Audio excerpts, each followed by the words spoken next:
Oke, ini kurang lebih tentang Bu Novi ya. Nah, Bu Novi akan sharing sesuatu, karena saya lihat Sinarmas tuh nggak pernah ada yang rahasia ya. Apa yang sudah dipublish, dia kasih tahu umum juga ya. Jadi ya mungkin karena bosnya juga waktu itu Pak siapa? Pak Alim ya kan, itu di grup Sinergi dia sharing sesuatu yang baru. Kita senang banget. Kehilangan juga sih kita. Ya udah nggak ada suaranya lagi sekarang. Dulu kan banyak suaranya ya. Harusnya sih masih tetap bisa bicara ya. Iya, ya. Cuman mungkin karena beda manajemen jadi ini ya. Iya, iya. Jadi nanti kita udah dapat penggantinya. Kita explore aja ya Bu Dwi ya. Bu Novi ya. Oke Bu Novi silahkan. Bapak dan Ibu semuanya selamat pagi. Jadi di sini saya sebenarnya mau share aja, saya yakin Bapak dan Ibu semua bisnis itu harus menggunakan research lah ya untuk supaya bisnisnya sustain gitu ya. Nah di sini kita dari Sinar Maslen coba sharing aja pengalaman kita seperti apa gitu. Di Sinar Maslen itu research itu adalah corporate research. Jadi semua dari bisnis unit kalau ada mau develop produk baru atau masuk ke area baru itu semua harus menggunakan research lebih dahulu gitu. Kemudian kita juga ada namanya yang corporate strategy planning. Kalau dulu itu per 4 tahun kalau nggak salah kita adakan. Jadi itu gunanya untuk update sebenarnya kondisi seperti apa gitu ya. Jadi dari research itu support jadi dari tren global maupun lokal seperti apa. Nanti dari situ supaya bisnis unit itu mengetahui produk apa sebenarnya yang akan mereka develop di 5 tahun ke depan. Walaupun sebenarnya setiap setahun atau 2 tahun itu harus direvisit ulang karena perubahan tren yang sangat cepat saat ini. Oke. Nah, kenapa sih dan kapan kita butuh riset? Jadi sebenarnya riset itu dibutuhkan di setiap waktu kapan aja gitu ya. Karena terutama saat ini kita disebut dengan VUCA world. Jadi itu ada volatile gitu ya, bahwa ada perubahan yang terus-menerus gitu dan kayak harga saham ya tiba-tiba naik, tiba-tiba turun gitu kan. Kemudian ada uncertainty gitu. Kita kayak kita COVID aja. Sebenarnya sebelum COVID itu sebenarnya kita udah masuk ke VUCA world karena kita udah masuk ke industri 4.0, ada IoT, ada digitalisasi. Jadi semua itu salah satu yang men-trigger dunia itu makin cepat berubah gitu. Nah, terus pada 2 tahun terakhir merasakan banget kita bahwa memang benar dunia itu sangat cepat berubah. Pada saat yang virus pertama tiba-tiba udah agak tenang dikit, tiba-tiba masuk lagi si Delta ya, Delta. Kemudian Delta turun, tiba-tiba ada Omikron lagi, udah nggak jelas lagi gitu. Jadi semua serba uncertain gitu kan. Terus kompleks karena biasanya kita menghadapi krisis itu cuma kayak krisis ekonomi gitu ya. Kalau ini kan krisis kesehatan gitu yang bahkan lari kemana-mana gitu kan, ke ekonomi semua pada kena gitu. Terus ambiguity ini ya kita nggak tahu gitu, ini nggak jelas gini gitu. Jadi nggak ada yang jelas gitu. Jadi dibutuhkan keputusan yang cepat, kemudian nggak ada pengalaman sebelumnya. Jadi kalau kayak krisis ekonomi dulu yang 98, kebetulan nggak tahu kalau bapak-bapak yang umurannya sama mungkin mengalami gitu ya, mungkin yang lebih muda-muda nggak tahu gitu. Tahun 98 itu kompleks juga gitu kan, tapi ternyata begitu krisis yang diakibatkan oleh si virus ini malah lebih parah lagi, the whole world gitu kan, global kita kena semua gitu. Dan nggak punya pengalaman sebelumnya, jadi harus ngapain nih gitu kan. Jadi kita harus cepat mengambil keputusan gitu dan ya harus akhirnya mencoba gitu ya, trial and error lah istilahnya akhirnya gitu. Nah kemudian dengan adanya kondisi kayak gini tuh dibutuhkan research gitu. Nah terus value dari research itu sendiri apa gitu kan. Kita itu bisa mendapatkan informasi dan pengetahuan untuk problem solving dan untuk membuat decision tadi. Jadi tanpa adanya research kita nggak tahu nih, kayak tadi Ibu dari Asia gitu ya, kalau nggak ada research nggak mungkin bisa ngasih harga 3, sekian miliar gitu. Jadi memang dibutuhkan research. Jadi untuk yang pertama itu research itu kita perlu untuk mengetahui tren. Jadi karena dunia itu sekarang udah nggak ada batasan gitu, jadi Kalau dulu trennya mungkin cuma lokal, tapi kalau sekarang itu global. Tapi global itu begitu di lokal ada penyesuaian lagi gitu. Nah, kita harus selalu tahu itu gitu. Dan itu mempengaruhi property market untuk product development, untuk new business opportunity, atau untuk kita masuk ke suatu wilayah yang baru. Nah, kemudian juga kita perlu mendevelop database. Jadi dengan perubahan yang mendadak-mendadak itu, minimal kita punya database yang bisa kita jadikan acuan gitu. Oke. Nah, mengenai tren tadi, jadi sebenarnya ada apa sih yang terjadi di dunia saat ini gitu ya? Kalau kita lihat tuh sebenarnya ada yang namanya demographic change gitu. Jadi ada yang namanya milenial, ada Gen Z, ada Gen X, ada baby boomers gitu. Terus gunanya apa sih kita tahu ini gitu? Kalau dulu kan misalnya Sinarmas ya, Sinarmas itu kan dia mainnya di harganya cukup tinggi ya dulu ya sebelum kita masuk ke yang milenial.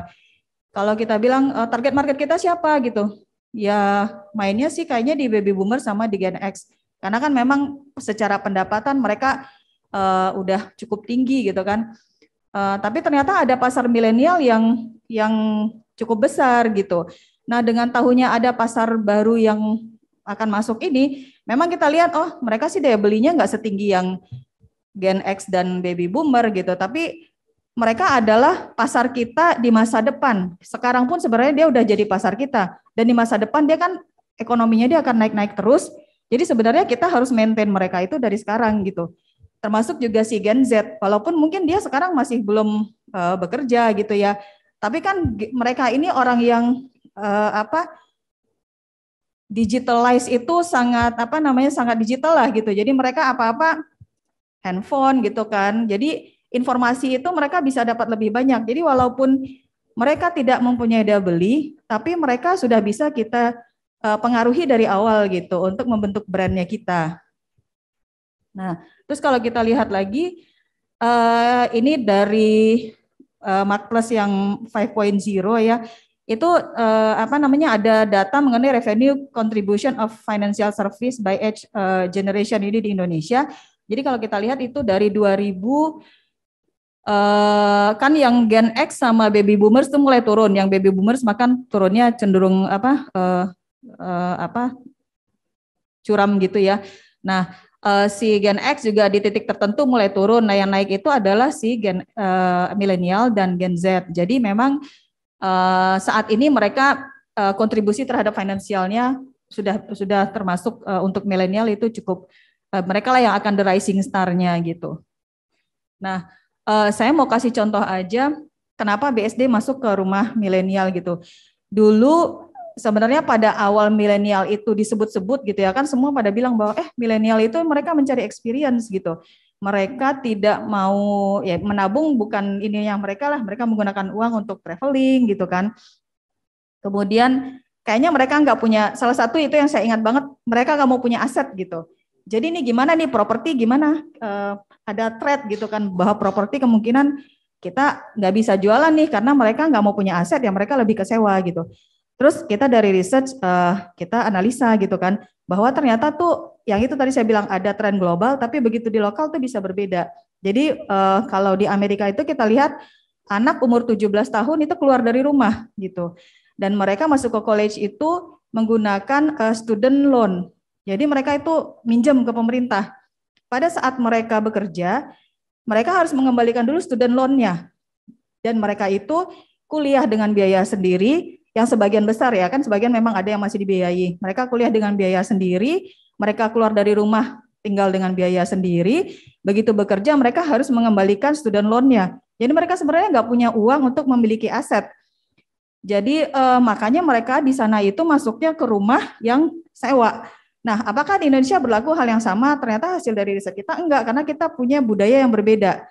Jadi kita aja kuliah masih di rumah orang tua, masih dibiayai. Bahkan pada saat bekerja pun kita masih dibiayai orang tua.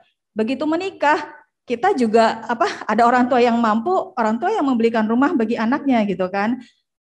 Bahkan ya kalau yang setengah mampu bisa memberikan DP-nya gitu. Jadi ada hal yang berbeda. Jadi sebenarnya milenial ini masih target pasar gitu.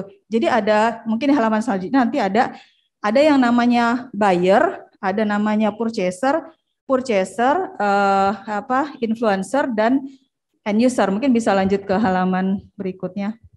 Nah, jadi di sini kita lihat nih ada influencer, purchaser dan user. Jadi kalau kemarin itu kita masuk ke rumah milenial ya kita yakin bahwa sebenarnya karena ada budaya yang berbeda itu kita lakukan riset dan kita cek tuh jumlah milenial yang ada di Jakarta karena kita anggap Jakarta itu ya pasarnya kita, kemudian mereka yang memiliki income yang lebih tinggi lah dibandingkan wilayah yang lain. Nah, kita hitung ada sekian juta yang milenial, kita cek juga kira-kira gaji mereka di range berapa, terus kita simulasi gitu ya, mereka bisa KPR berapa, DP dan segala macamnya, dapatlah bahwa harga rumah yang kita bisa tawarkan untuk mereka itu adalah di 930 juta. Jadi pada saat itu tim Resi itu sudah melaunching yang pertama itu Flick House ya. Flick House itu di harga 860 kalau nggak salah. Nah setelah research kita keluar, nextnya Tabebuya ya. Tabebuya itu langsung naik di harga 930 dan ternyata itu juga habis gitu. Jadi jadi kita tren-tren tersebut kita harus aware dan kita harus cek lagi di lokal seperti apa. Dari situ kita yakin bahwa oh ternyata milenial ini juga sebenarnya pasar yang besar. Bahkan kita menjual rumah milenial itu udah ribuan gitu. Nah dari sini kita lihat nih ada yang purchaser, mungkin kalau misalnya family home ya purchasernya adalah ayahnya. Influencernya adalah anak-anaknya dan istrinya gitu. Dan usernya adalah mereka semua. Kita juga menemukan misalnya di rumah di BSD itu ya, orang tuanya ada yang sebagian tinggal di Kelapa Gading, kemudian anaknya kuliah di sana. Nah mereka tuh dibelikan rumah karena mereka kuliah di sana. Jadi usernya adalah anaknya, purchasernya adalah orang tuanya gitu. Nah kita harus aware dengan ini sehingga pada saat nanti kita melakukan strategi marketing, kita nggak cuma menangkap si purchasernya aja gitu. Jadi kita harus menangkap si semuanya gitu karena ada beberapa orang yang mempengaruhi pengambilan keputusan tersebut. Nah, kemudian untuk kita lihat sendiri si millennial karakteristik sama generation Z ini juga memiliki karakteristik masing-masing gitu ya. Kalau kita lihat ini berguna untuk gimana cara kita meng-approach mereka pada saat melakukan branding dan marketing. Nah, seperti yang tadi saya bilang, kalau millennial karakteristik itu mereka punya value-value gitu ya, mereka tuh cinta bumi atau apa gitu, makanya banyak sekarang komunitas-komunitas yang yang bikin bahkan sabun mandi pun mereka bikin sendiri gitu. Jadi bagaimana perusahaan itu me-reach mereka gitu melalui value-nya mereka gitu, walaupun mungkin mereka belum jadi customer-nya kita gitu. Nah untuk si generation Z juga ya, itu kan ada filantropis gitu. Nah, mereka tuh melihat bahkan untuk kalau misalnya bekerja itu mereka akan memilih perusahaan-perusahaan yang sesuai dengan value-value-nya mereka. Nah, bagaimana kita membranding perusahaan kita supaya ketangkap radarnya sama mereka gitu, walaupun untuk menjadi future customer-nya kita. Oke, next-nya. Nah, kemudian ada yang namanya ultra high net worth individual. Jadi ada research dari Knight Frank itu untuk orang-orang yang kekayaannya itu melebihi 30 miliar dolar, jadi lebih dari 450 miliar gitu. Nah, dari hasil itu ternyata Indonesia itu pertumbuhannya diperkirakan di 2025 itu 67% gitu pertumbuhannya.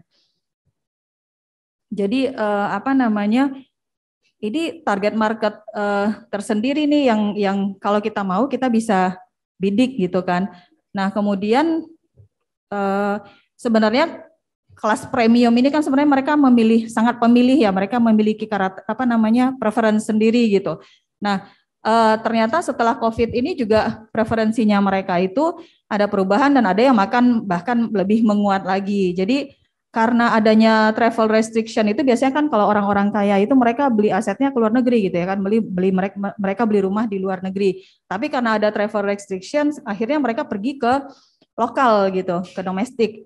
Nah, kemudian juga mereka mencari rumah yang ada open space-nya, kemudian ada green space-nya, dan dari sisi wellness tuh mereka makin kuat gitu bahwa harus menjaga kesehatan, harus menjaga mental gitu kan.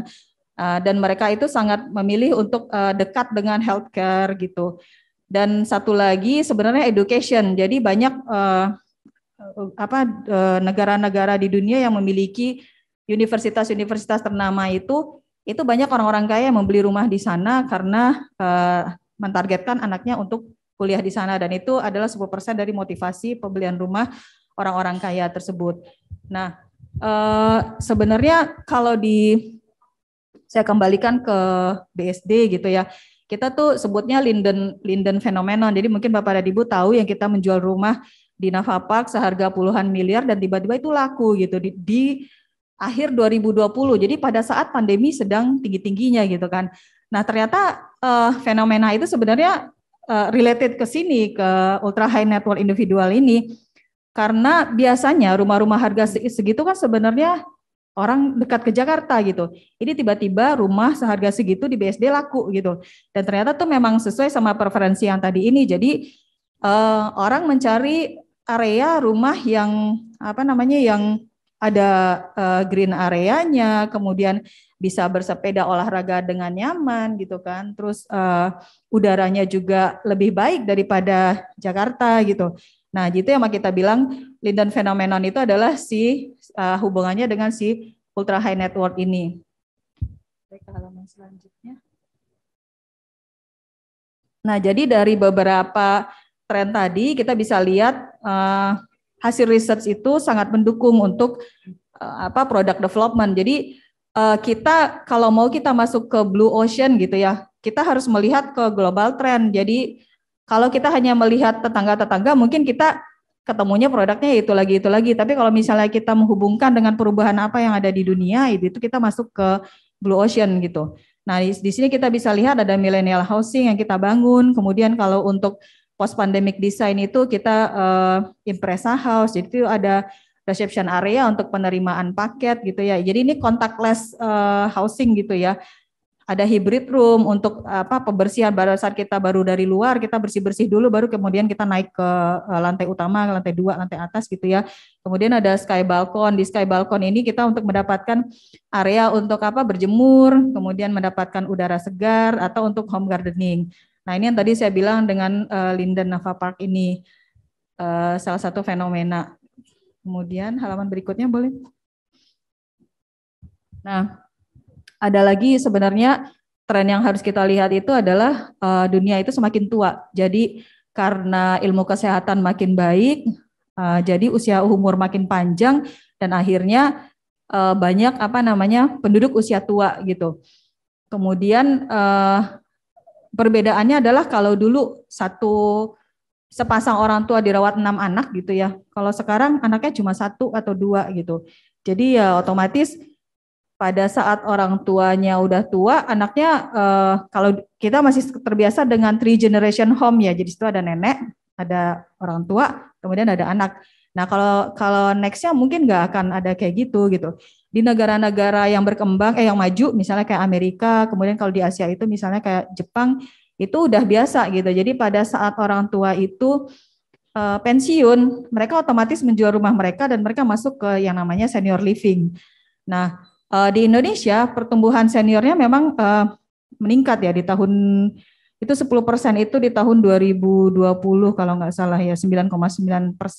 Nah, itu sebenarnya kebutuhan untuk senior living itu secara teori global itu udah ada gitu. Nah, balik lagi kita kan dulu sebenarnya melakukan research ini di 2015 kita udah melakukan riset namanya senior living. Tapi kita pada saat itu kita cek bahwa ternyata sama nih budaya lagi bahwa di Indonesia itu kita nggak naruh orang tua terpisah dari kita gitu kan. Orang tua tuh hidup sama kita merawat orang tua gitu. Dan bebannya dibagi rata hampir sama anak kan gantian-gantian gitu. Jadi balik lagi ada tren ini. Oke, mungkin Indonesia udah ada kebutuhan tapi ternyata budayanya nggak kayak gitu. Jadi ya mungkin suatu saat nanti akan ada, tapi kita udah aware dulu nih dari hasil riset kita. Oke, ini ada potensial bisnis untuk masuk ke sini. Tapi kita lihat dulu waktunya gimana gitu. Nah, kemudian si senior ini ternyata during pandemi itu mengalami kemajuan gitu ya. Ada perbedaan karena dipaksa untuk hidup digital. Ya mungkin ini tulisannya agak kecil ya. Mungkin Bapak dan Ibu juga ngelihat nih bahwa orang-orang tua kita tadinya pengajiannya ke masjid gitu kan. Kalau sekarang akhirnya Zoom gitu, yang ke gereja ya kan juga Zoom gitu. Jadi akhirnya orang-orang tua ini terbiasa dengan dengan digitalisasi gitu, walaupun mungkin kadarnya nggak sama nih sama yang anak-anak muda gitu. Nah ini sebenarnya suatu potensi bisnis lagi gitu. Bisa ke halaman, oke, nextnya. Jadi ini misalnya kayak kita lihat kalau di luar negeri itu mereka udah assisted living ya. Jadi kalau assisted living itu senior living, tapi bagi kan dia ada aktif senior living. Kalau aktif itu dia masih bisa aktivitas kemana-mana sendiri gitu tanpa dibantu. Kalau assisted living itu udah mulai dibantu gitu. Nah satu lagi tuh ada yang tingkatnya lebih butuh ini lagi, dia apa-apa harus dibantu. Nah kalau yang si assisted living ini dia masih bisa aktivitas tapi ada bantuan sedikit gitu. Nah ada yang VR buat mereka gitu kan. Kemudian ada human sensor. Jadi kita tahu nih kalau misalnya di rumah orang tua sendiri tapi ada detektor gitu ya untuk masih ada pergerakan gitu. Jadi kita tahu nih, karena kalau orang tua kan kalau khawatir bisa jatuh gitu kan. Nah, itu yang perlu diawasi gitu.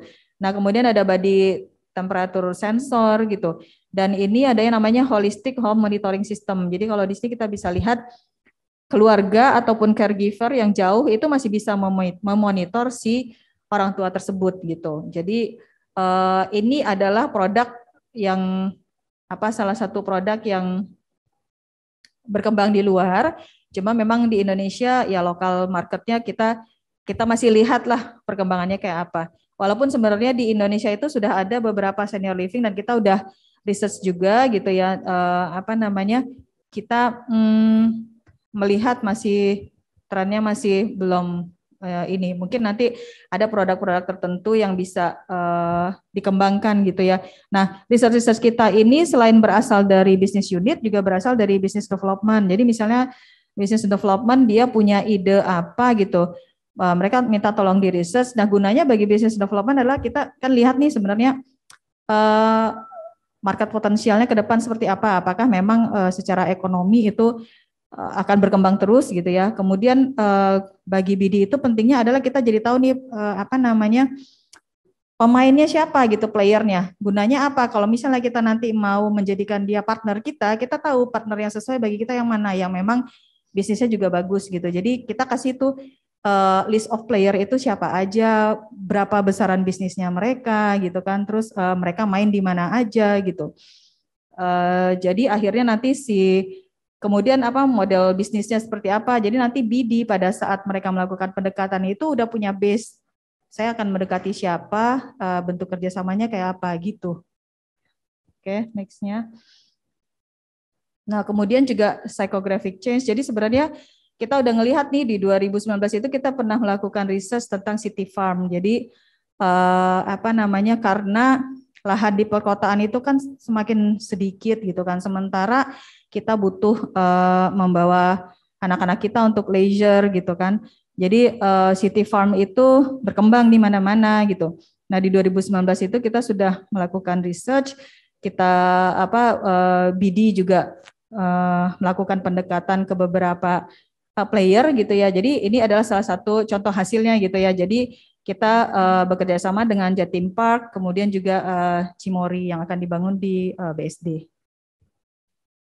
Nah, selain itu kita juga memiliki kita memiliki database research. Jadi kita melakukan competitive study lah ya terhadap kompetitor-kompetitor kita, dan tadinya itu dalam bentuk konvensional dan sekarang kita udah melakukan digitalisasi. Jadi sudah memiliki dashboard yang bisa langsung diakses oleh SBU.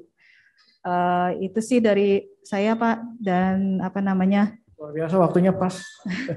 Ya, tepuk tangan buat Bu Novi. Terima kasih. Pak Ismet.